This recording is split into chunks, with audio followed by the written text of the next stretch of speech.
Hi, it's Sandy Wyllie. Welcome to my mental health channel, Inside My Holes, where I wipe away the stigma of mental illness by talking about my own struggles having borderline personality disorder, post-traumatic stress disorder, anxiety and panic attacks, depression. I talk about narcissism and my narcissistic mother who severely abused me, my schizophrenic father who was in and out of mental hospitals and abandoned me as a child. I talk about all the different therapies I had, the unethical psychologists who sexually, physically, and emotionally abused me, and a plethora of other mental health related topics. But I only come on as a former patient of almost 20 years. I am not a licensed therapist. I do not hold a degree in psychology, so I cannot diagnose you or give you a professional opinion. And all I ask in return of you is your kindness and respect in the comments. Please be kind to me, be kind to other people who comment.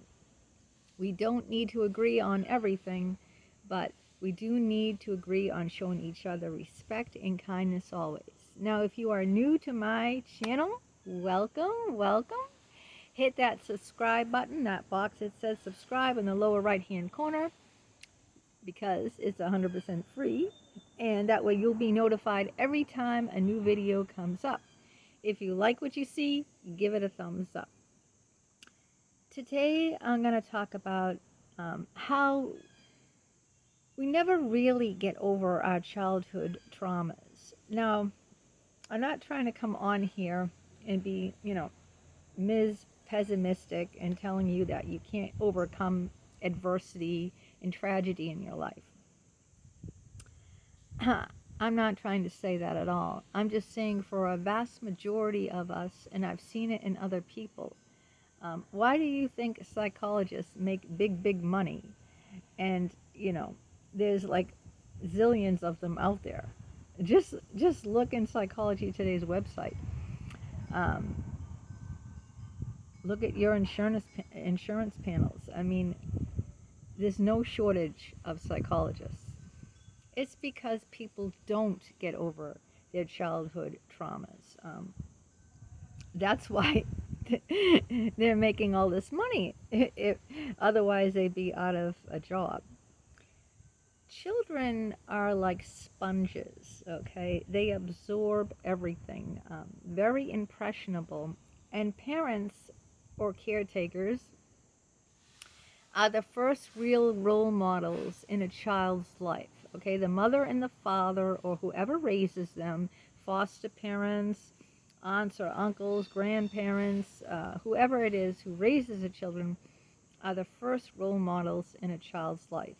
That's all that child knows is the people that raised him. And a child, like I said, is a sponge. They absorb everything. So if you put whatever you put into the sponge, the sponge is going to become, right? Like if I wipe a table with all mud, my sponge is going to be all mud. If I wipe up a table with milk, my sponge is going to be like sour milk. It's going to take in all the smells, all the everything, the color, the odor. You see what I'm trying to say? It's going to take that all into the sponge and just sit in all the cells, every cell of that sponge. So it's very hard because a child is being shaped by their caregivers.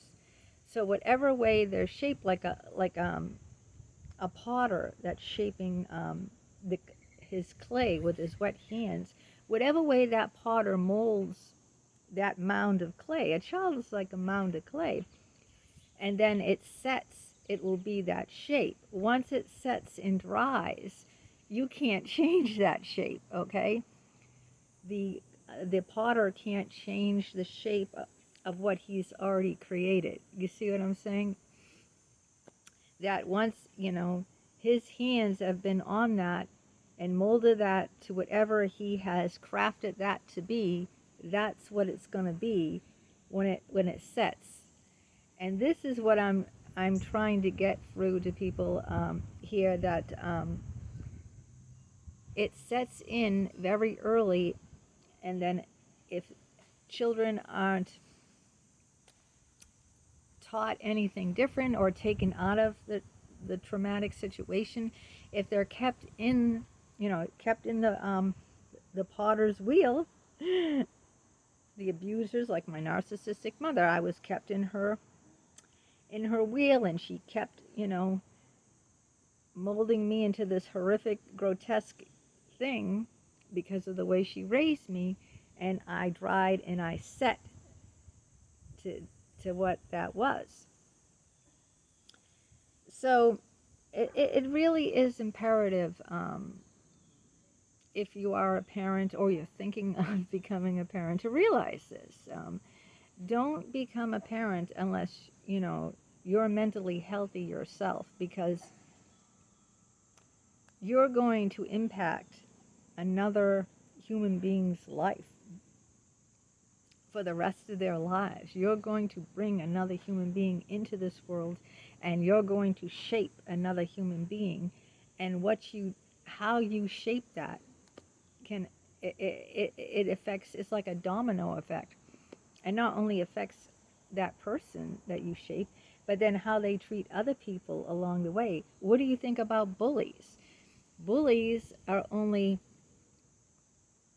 children or adults that have been bullied themselves, have been abused themselves. Only hurt people hurt people. So they're bullied by their parents, and what do? They go to school and they take it out on whoever the weakest link, the weakest child, the most shy or insecure student there is there, because they're just passing it on. They can't, their parents mistreat them, and then they go out there and they have all this anger and rage, and of course they can't stand up. They're too small to their parents. So what do? It's like holding on to hot coals. Someone gave me that example in another video I did. I think I forget what I did it on. Was it about anger or something like that? Yeah, so they're holding on to hot coals when they're leaving home from being abused. So what do? They throw it at the first unsuspecting victim that they can find. And then see, it just perpetuates it. And then these people grow up, they have children of their own, and what happens then? You see, they take it out on their children just the same way as that they were taught, because that's what they know. That's the way they were taught, you see. So it's just a self-perpetuating vicious cycle that never ends. So unless you get a lot of help early on in life, and I mean a lot of help, I'm not saying no one can change, but it's just funny. Children are just parrots, okay? They repeat and repeat what parents say. That's why, I never was so aware of that. Even adult children, even my adult son, who's 26, repeats what we say. So I'm very, very cautious now, because I know that of everything I say. I filter everything I say. I'm very cautious, and I think about it, because I know that even though my child is an adult man with a full-time job, it doesn't matter. He's still impressionable. Even as an adult child, he's still impressionable. So knowing that, I still can shape his life, even though he's not little and doesn't depend. Well, he does depend on us for some things, because he's trying to pay off his student loans, and he works full-time, so he's living at home for free. He doesn't pay room and board or rent or anything like that. So he does depend on us. But I know that this is an adult going out into the world who also works in the mental health field, And I know even though he's 26, okay, and works in the mental health field, um, that I still want to make sure that I shape his life and I don't into being the type of person that can be kind and respectful to other people, you know? Mothers, you shape your sons to be good husbands, okay? It's true. Or you shape them to be, grow up to be narcissistic jerks. It's how you shape them. So you get it, like I said, once it's already set, it's very hard to, you can't really undo something that's been done. Like with my borderline personality disorder, I got this and I've gone into this um, in other videos. I became a borderline because of my abandonment by my father, my abuse by my narcissistic mother, and this is how I was raised in a house of chaos and crazy making and and severe abuse, emotional abuse, abandonment, my father walking out on me as a child, my mother beating me up, belittling me, blaming me for her marriage and why she has to stay, and um, that she never wanted me in the first place and that I'm just a burden on her. And this is, this is how she's setting me to be. So I grow up as a woman with a severe personality disorder and post-traumatic stress disorder. And, I have a child, and then I was, very, um, I was, I had high anxiety. I flipped out at the least little thing.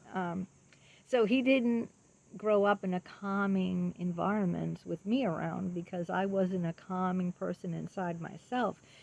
I was I internally held all the abuse that happened to me inside. And so as a result, I became, um, this swearing and screaming and out of control adult who couldn't deal with anything at all, and that impacted my son. And as a result, my son has severe anxiety and depression. So see, it just trickles down like that. I remember what's funny is I just thought of this morning in high school. My friend Cheryl. Cheryl used to say all the time, "Oh, give me a break." Like, it's not a big deal, right? It's just something she'd say, like, every other sentence. Like in high school, she'd say, "Give me a break. Can you believe this teacher gave us all this homework? Like, they don't think we have a life. Give me a break." So it was just funny. But then when I went over her house and visited her, I heard her mom say that all the time. "Give me a break." Just the same exact way that my friend Cheryl said it. So I'm looking at that and I'm going, wow, that's where she got it. Another instance is my handicapped son, Alex. Um, because he's an invalid, because he has traumatic brain injury, he lived in like these institutions, and there's other brain injured children at these institutions. So years ago, Alex used to come home and say, "Shut up, shut up." And I go, why is he saying that? We never say that to him. I would never say that to my child, let alone a handicapped child, but I wouldn't say it to a child that wasn't handicapped either. And so we talked to the people in the institute, and they said another child kept saying that, and Alex was picking that up. Alex is a sponge, so when he heard that this other child kept saying, "Shut up, shut up," then Alex repeated. It was a parrot, like I said, sponges, they're parrots, they pick up everything. And then Alex kept saying, "Shut up, shut up." And that wasn't good. He was acting aggressive. He was saying, "Shut up" to us, his parents. And he was only doing that because he was modeling. See, children model what they see and what they hear. So, for instance, if you slap your child or beat your child or your husband, you're a battered woman, and your boyfriend or your spouse is beating you up, that's what your young child is seeing. Okay, daddy keeps hitting mommy. So when he grows up, what do you think he's gonna do? What did he see? What was his model? Talking about things, communicating in calm and soothing, respectful language? No, he didn't see that. What he saw was anytime daddy got angry or upset, instead of talking about it calmly, soothing, rationally, in a respectful way, he saw daddy just slap mommy or punch mommy in the face. So that was that child's model. So when they grow up and have children, you see what happens? It just repeats itself. So that's why I think early childhood trauma never, and I mean, it stays with me.